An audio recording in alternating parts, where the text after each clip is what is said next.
The biggest obstacle the Falcons have to overcome on offense is their play caller being bad.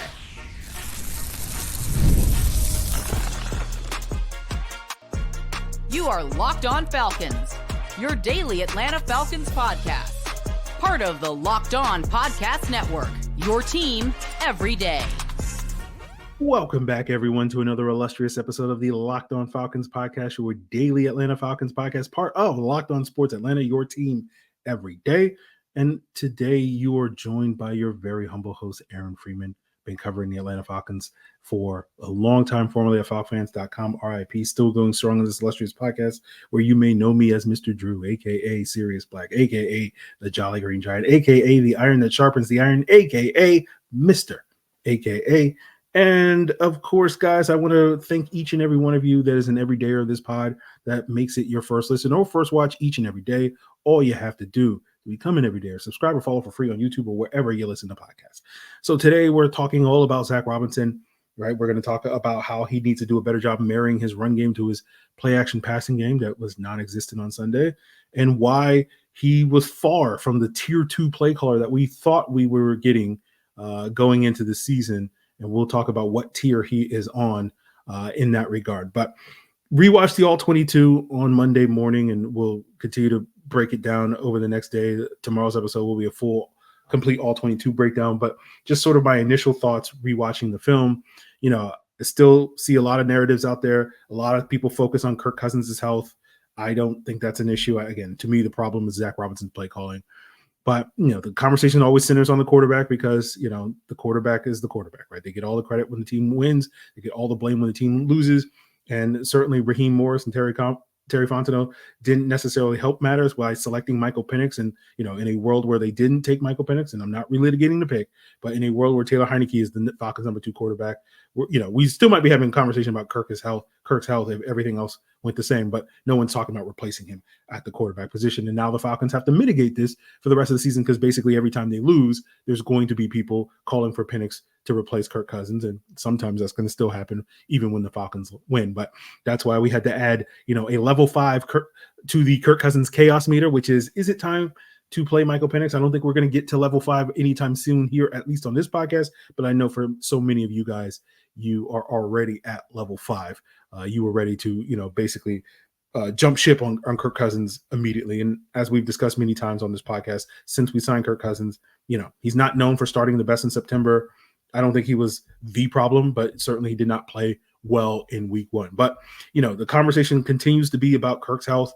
It continues to be about not playing guys in the preseason. To me, Kirk's health looks fine to me. He looked the same on Sunday against the Steelers as he looked last year against the Vikings from an arm strength and mobility standpoint. Again, I think part of this is just maybe people didn't watch Kirk play in Minnesota last year and they would just focus on the stats and then actually didn't watch him play. But to me, like, there's no real path to playing Penix until you can figure out if Zac Robinson is actually competent at his job. And at least on Sunday, he did not show that competency, right? Because changing the quarterback is basically at this point in time like pouring water on a grease fire, right? It's not going to solve the problem, right? And Zac Robinson is the grease fire, and it's just going to spread the fire. And all of a sudden, we're going to be having a conversation about the same conversation you see with, you know, Justin Fields and other, you know, quote unquote failed quarterbacks, which is, you know, are they bad, or is the system and the play calling that they're in the environment that they find themselves in bad, right? It's the nature versus nurture debate. And right now, this is not based off of how we saw Zac Robinson call the game against Pittsburgh. This is not a nurturing environment for a young quarterback, and throwing Michael Penix to the Wolves is not going to benefit him or this football team anytime soon. But the second issue, you know, to the reason why I don't think the preseason is as big a factor as people seem to make it want to be, because like the 2 biggest issues that played the Falcons on Sunday, as I discussed on my rapid reaction, was the Falcons had a bad plan to deal with TJ Watt, and they didn't run a single play action passing play. Like, I don't think, you know, how does playing in the preseason solve those 2 problems? It doesn't, right? And so that's why, like a week ago, I think it was on the podcast, I was like sitting here talking about how narratives and how misleading they are, because it's like at first glance you say, oh, like the Falcons often struggled because they didn't play in the preseason. And then the minute you ask a single why question on why did the Falcons often struggle, it becomes harder to connect that to because they didn't play in the preseason. And that's the part of the conversation that no one has, because no one has asked the why questions, because a lot of people that talk about football don't really understand the how and why of football. And I say that like I'm some expert, but at least part of what we do here on this podcast is try to understand the whys and hows of football, as opposed to just looking at things at face value. But, as someone who is in the camp of, I would prefer to see guys play in the preseason, like, again, I don't think that's really an issue, right? Like going back to the 2021 season opener under Arthur Smith, after not playing guys in the preseason and the Falcons struggled, like that to me was a performance on Sunday where, if you're asking why did the Falcons struggle against the Eagles, some of that is maybe owed to them not playing in the preseason, because a lot of their issues were cohesive. They had a bunch of penalties in that game. Falcons didn't really have that many penalties in this game. They had, I think, 12 penalties in that week 1 Eagles game back in 21. I think they had 5 today, and most of those were just like holding calls and whatnot. So, I will sit here and say this is going to sound like hyperbole. I don't think it is, but I've been watching the all 22 of the Falcons since 2012. This is year 13 now. This might have been the worst called game I've seen in that period of time. Now, I can't say that with 100% accuracy because I've seen over 200 games, but it's hard to say like this is definitely the worst. But it's like, man, this feels like the worst. It definitely feels like the worst. And it was like because of super predictable play calling and just not doing basic stuff, right? Like the Steelers basically figured out what the Falcons were doing offensively after the first drive. Right. And then Robinson didn't really do a whole lot to change things up after that point. He started, changing up the run game. We'll talk about that later in the second half. But by then it was kind of too late. And like when we talk about good play calling, like a core part of good play calling, and again, play calling, what is good play calling is a nuanced conversation. But if you just want to boil it down to it's simple, like what good play calling represents is when the defense expects you to zig, you zag, right? Where you present one thing and then you do something differently. And the classic, most basic example of that is, running the football and then following that up with the same look, the same front, the same first like second and a half of the play. And then instead of running the football, you run a play action pass, right? Now, you're not expected to zigzag in this case that we're talking about every single snap. I think that's, something that people get from video games where it's like, oh, a good play calling is doing that every snap. No, you're probably only, a good play caller is maybe doing that 20, 25% of the snaps. A lesser play caller maybe only doing it 5% of the times. But in this game, I only noticed, again, watching the film, only one time when they did that. So like 2% of their plays, right, in this game. And, it was the 4th and 1 jet sweep to Bijan Robinson. The Falcons, that was the only play in the game where the Falcons lined up under center. The Steelers, because it was the first time early in the third quarter, the Steelers clogged the middle. Like, oh, they're running QB sneak. We're going to clog the middle. We're not going to necessarily be strong on the edges. And the Falcons hit them with that jet sweep. They attacked those edges. There was one of 3, I think, 10-plus yard gains that they had on the ground in this game because of that. But like basically outside of that, there were almost no instances that I could tell. And then maybe you guys saw some instances where the Falcons were zigzagging, so to speak, right? And again, to me, that's evidenced by the most basic way that you can do that is the lack of play action, not a single play action pass in this game, which is, to me, unheard of in the NFL. Right? NFL teams on average run play action on about 20% of their pass plays. Kirk ran at about 30% of his pass plays, which was like top 3 in the league before his injury. And based off of that, like that is to me what makes Zac Robinson a bottom tier play caller. And we're going to get into my issues with how poorly constructed his run game was that limited that play action passing aspect. And we'll break that down as we continue today's Locked On Falcons. Today, guys, I am a proud member of the Bald Brotherhood, but I wasn't always. And when it comes to hair loss, you got to catch it early. And I didn't realize I was losing my hair until my mid-20s. And unfortunately for me, there wasn't products like Hims back in the day. For me, Hims provides access to a range of hair loss treatments that work all from the comfort of your couch. Process is simple and 100% online. Answer a few questions, and a medical provider will determine if treatment is right for you. If prescribed, your treatment will be sent directly to your door. Treatment includes clinically proven ingredients that can regrow hair in as little as 3 to 6 months. Start your free online visit today at hims.com/LockedOnNFL. That's HIMS.com/LockedOnNFL for your personalized hair treatment options. hims.com/LockedOnNFL. Results vary based on studies of topical and oral minoxidil. Prescription products require an online consultation with a healthcare provider who will determine if a prescription is appropriate. Restrictions apply. See website for details and important safety information. So, guys, I want to plug the Locked On NFL podcast, the new version of the Locked On NFL podcast. If you want to get the lowdown on what's going on with the other 31 NFL teams around the league, of course, 2 shows daily. First, you got that NFL Espresso with Tyler Rowland, and then head to the barbershop with Tony Wiggins for some real talk. Locked On NFL is part of Locked On Podcast Network. Find it on YouTube or wherever you get your podcasts. So, you guys may recall, I think it was last week that we did this pod where we talked about play caller tiers, right? And it was kind of piggybacking on the athletic QB tiers. And in that episode, I labeled Arthur Smith as a tier 3 play caller alongside guys like Sark and Cutter, which is competent play callers, but not necessarily good. And that we were hoping that Zac Robinson would be at least a tier 2 play caller and, ideally be a tier 1, but, that's not likely. But we were hoping that he would be a tier 2 play caller. And instead, we got a tier 4 play caller. And as a reminder, using these definitions from the Athletic on the QB tiers, tier 2 quarterback. And again, imagine now, instead of talking about quarterback, we're talking about play caller. Tier 2, quarterback that can carry his team sometimes, but not consistently, can handle pure passing situations in doses and or possesses other dimensions that are special enough to elevate him above tier 3, has a hole or two in his game. Essentially, the quick definition of this, these are guys that you win because of, but they aren't necessarily doing at a level of consistency that makes them elite, like a Patrick Mahomes and a Josh Allen, who are tier 1 quarterbacks.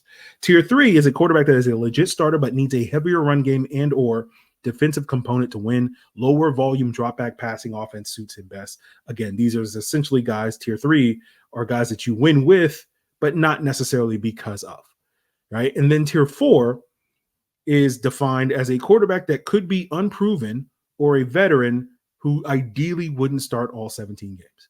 So we're going to hope that Zac Robinson definitely looked like he was in tier 4 based off of week 1, but we're going to hope that he's tier 4 like Bryce Young and Will Levis, right? In the sense of like the early returns aren't promising, but there's still so much room to grow and there's so much potential, and we haven't seen the best version of what those guys can do, rather than Zac Robinson is a tier 4 play caller in the ways that, no, he's actually just bad, and in the ways that Daniel Jones, Gardner Minshew, or Jacoby Brissett might be considered as tier 4 quarterbacks. So, I know a lot of people will say, it's the first game. I don't think that's really a worthwhile excuse, because the last time Kirk Cousins played with a first-time OC calling his plays was in 2021 with Clint Kubiak, who's now the OC in New Orleans, and they just dropped like a 40 burger on the Panthers. But in his first game, Kirk threw for 350 yards and 2 touchdowns.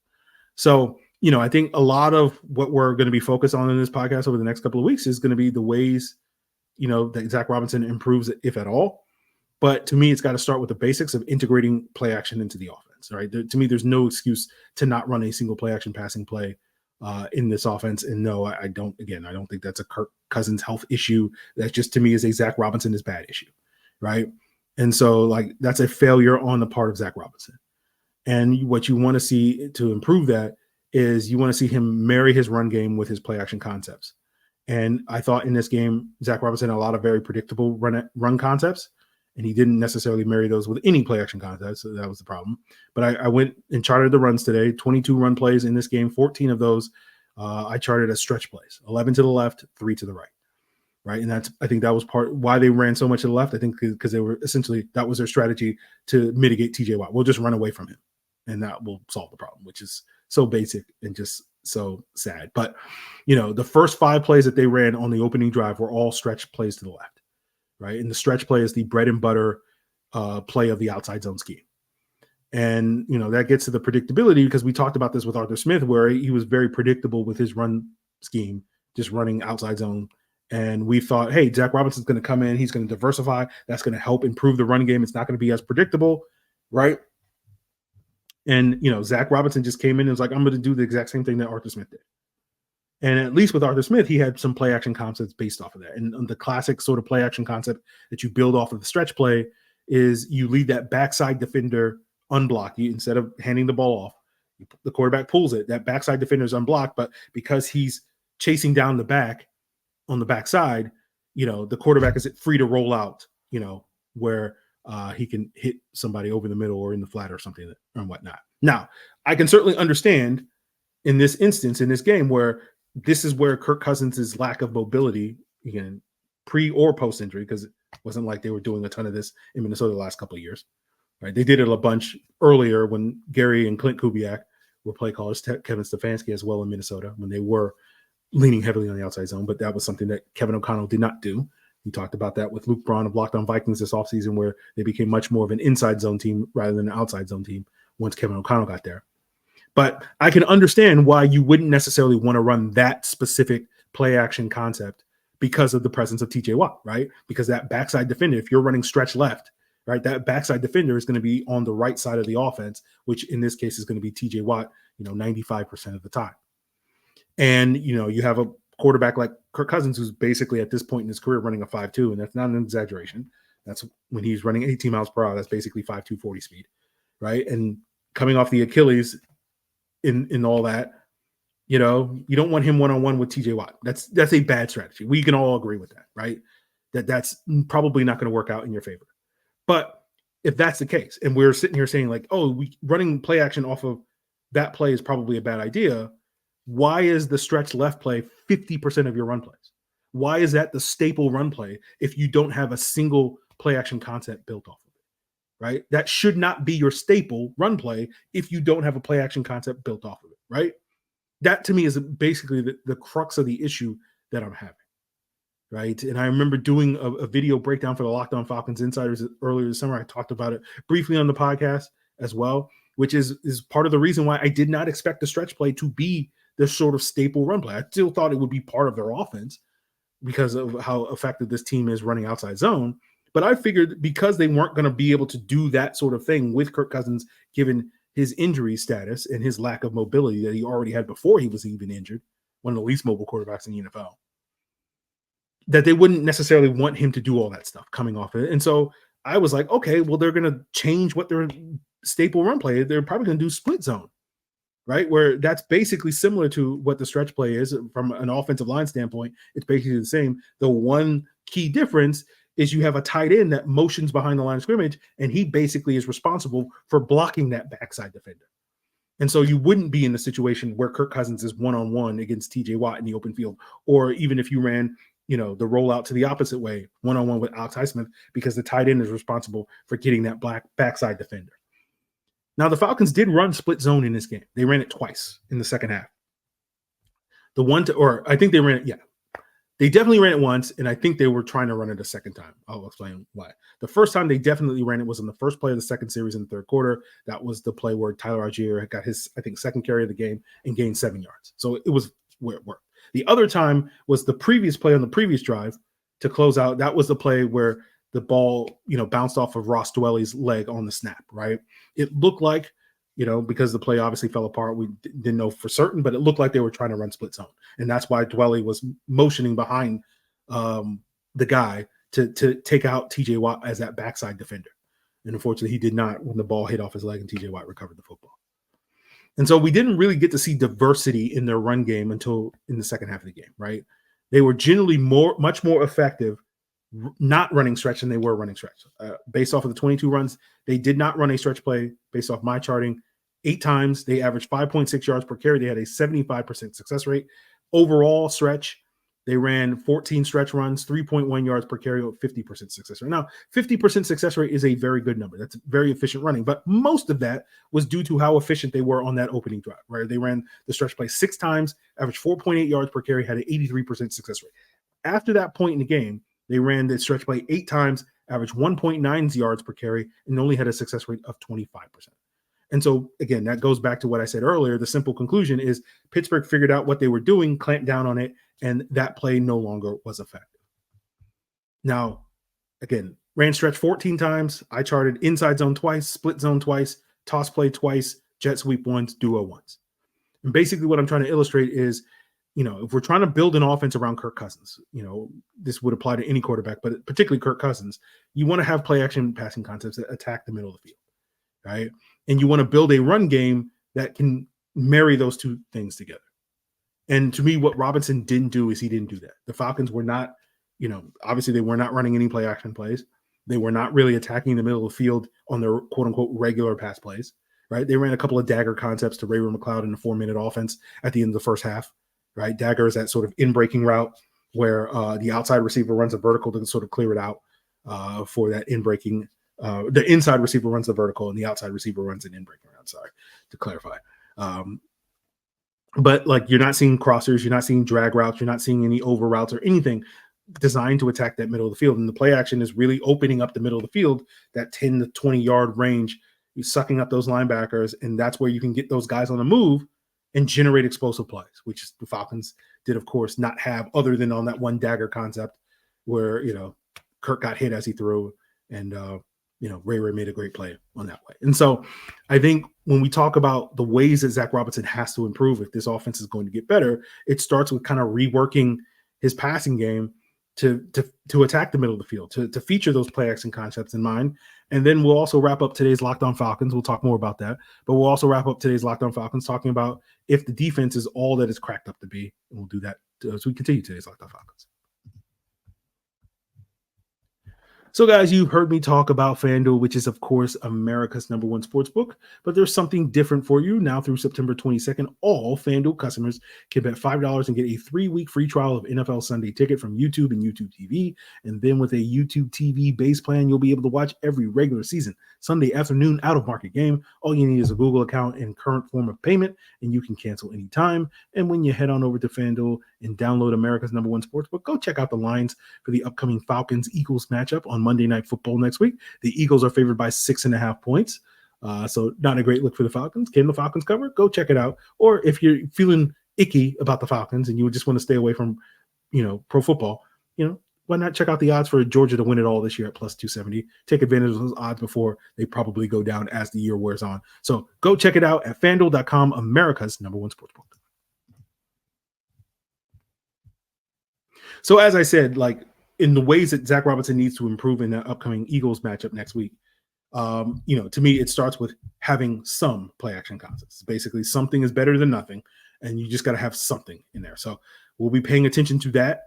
I like the diversity in the run game that we saw in the second half. I felt like that was effective, as I just quoted the stats at you. A lot more effective than just running, spamming one outside zone run. And so to me, like, I would like to see the game plan start with more of that diversity in the run game. But we'll see. But whatever, basically, to me, you got to figure out what is going to be your base play action concept. And that should be the foundation of your Kirk Cousins-led passing attack. And even in a world where at some later date, whether it's this year, next year, or the year after, where we're having a conversation about Michael Penix, you still got to do the same thing, right? Like, the idea of like, oh, we're just going to ask, good luck with that. But this is like, again, that's why I say it's unheard of in the NFL for that to do that. And so you have to figure out ways to scheme up explosive plays. You weren't having receivers really run down the field. Again, part of that may be owed to you not being able to block TJ Watt, which again is why it's so baffling, where it's just like, oh, we can't do this one thing because we can't do this other thing. And it's like, well, you can't do the other thing because you didn't try to do it, and it's just like, it's just this, snowball effect of just incompetence. And so, I think against Philadelphia, you're going to have to put up probably more points. Obviously, you're probably not going to win next week's game 10-9. But like, I do think you have to go and be more explosive, because you're probably going to have to score a lot more points than you scored this week, or even were in a position to score this week, right? I know everybody's praising the defense. I thought the defense was fine, right? Especially when you compare them to the offense, right? I haven't yet charted the defense, and I will between when you're listening to this in the next episode. So this grade might change, but right now I probably grade the offense as an F. That grade's probably not going to change. But the defense, I right now say is like probably a C+ or C, right? 5 out of 10, something around there. And that's C+ is way better than F. But to me, a lot of their success was owed mostly to the Steelers' offense being bad. And I haven't watched Eagles film from last week yet, but they're pretty much better, more talented, let's say that, across the board. Better quarterback, better offensive line, better skill position players. And in theory, well, I still often consider Kellen Moore to be more of a tier 3 play caller. To me, he's near the top of tier 3, if that. So, I think going up against a better team, another C+ performance is probably going to turn into a C- or something like that. And so therefore you need the offense to be significantly better in order to win that game. And so obviously I have more thoughts on that tomorrow, but again, I think the defense was fine. They certainly played more than good enough to win the game, but overall it's kind of a middling defensive performance. Pittsburgh had a 47% success rate on their early down runs. They were able to generate explosive plays when they wanted to. The Falcons really didn't get any pressure on the quarterback, any effective pressure on the quarterback outside of a couple of plays. I think PFF had them with like pressure on like 21% of the plays. We'll see if that holds up for me when I watch the film. And overall, to me, again, the defense gave a passing grade, but they didn't really do anything against Pittsburgh that gets me excited. Like, oh, they're going to be able to hang their hat on this, right? And so we'll see if the Falcons offense can get a passing grade, right? Like, again, I'm not in love with the defense at this point in time, but like, it is what it is. And again, as we discuss all summer long, like C+ is fine, right? Like, given my expectations for this defense, that's fine, right? I'm thinking like they would be a C minus, somewhere in that range before the Judon Simmons signings, probably more like a D or something like that, but we'll see. The offense to me needs to be an A or a B. Now, this week against the Eagles, I'll take a C. I'll be happy with a C minus. That would be a huge improvement from what we saw this past Sunday against the Steelers, an F. And again, I know there's going to be a lot of people saying like, it's one game, relax, everybody's overreacting and all that stuff. And that's fine. Again, if you think that, that's fine. But to me, the reason why I'm being so critical is, I think that argument is really a results-based argument. I remember making a similar argument last year after the Detroit Lion game. And I'm like, it's relax. Everybody's freaking out about one game. The Falcons were 2-1 at that point, by the way. They lost to a good Lions team. And then they immediately played arguably the worst game of their season the following week against the Jaguars. So, like, I'm not going to sit here and be like, oh, it's just one game. It's no big deal, right? Because to me, like, the reason why we're making a big deal about this is less about the results, it's more about the process. They had a very flawed process in this game again. They completely bungled handling TJ Watt, right? And again, you can bungle that. You can go into the game believing that Kaleb McGary is going to be able to block TJ Watt one-on-one. Again, that to me is a serious red flag if that was your conclusion, because that to me tells me that you aren't really evaluating your players properly. But let's just give them a benefit of the doubt and say they were very confident Kaleb McGary would be able to block TJ Watt, right? The problem becomes, okay, that's the first red flag. The more serious, the more egregious red flag is that they didn't really make the adjustment in game to solve the problem, right? TJ Watt continued to play them throughout the game, and they never really came up with a solution to that. And so the reason why you worry about that, can process over results, is in the future, right? If you have bad process like that, what type of results are you likely to get, right? Where they have a problem and they can't solve it in game, that doesn't bode well for the future. And then again, the other issue is just not having any play action passing. It's just like, what are we doing? Like, I don't understand. And again, I know a lot of people are like, no offense would do that. And so clearly the conclusion has to be Kirk Cousins is hurt. And it's just like, again, I think you're operating off a false premise, because you're assuming that no competently run offense would do that. And like, you have to ask the question, and this is the question I'm asking, are the Falcons a competent offense? And to me, the evidence, at least based off of this week 1 game, is no, they are not a competently run offense. Evidenced by many other things. Like, you talk about the 12 personnel, right? I remember mentioning this last week. They're going to run a lot more 2 tight end looks than people think. They ran at about 40% of their plays, but I want to say like they ran the ball on like 70% of those plays. And, most NFL teams aren't that predictable with their running the ball when they get into 2 tight end sets and basically saying, we're just running run play, which the Falcons so often did. So we'll see if the Falcons can improve in that regard. We'll talk more about the defense on tomorrow's episode. We'll do some breakdowns. And I'm sure some of these plays that I'm talking about we'll explore on the extended all 22 review. That will be there for those of you that are Locked On Falcons insiders, that you will not only get the regular version of the podcast, whether you check it out on YouTube or your preferred audio platform, but you will also get film breakdowns of many of the plays that I will talk about on tomorrow's episode. You can become a Locked On Falcons insider by hitting that link in the description below. It's free to join for the first 14 days. It's free. You can check it out. You can get the extended all 22 reviews for this week and next week. And then after that, it's $4.99 a month. Great deal. The insiders were getting my insights into the film this morning. They were getting my insights during the game and all that stuff. And you also get precedent on future Q&As that I'm sure we will be doing at some point in the future. So all there for you as the Locked On Falcons insider. Hit that link in the description below at joinsubtext.com/LockedOnFalcons. Continue to make Locked On Falcons your first listen. Check out Locked On NFL as your second listen. It's all part of Locked On Podcast Network, your team every day.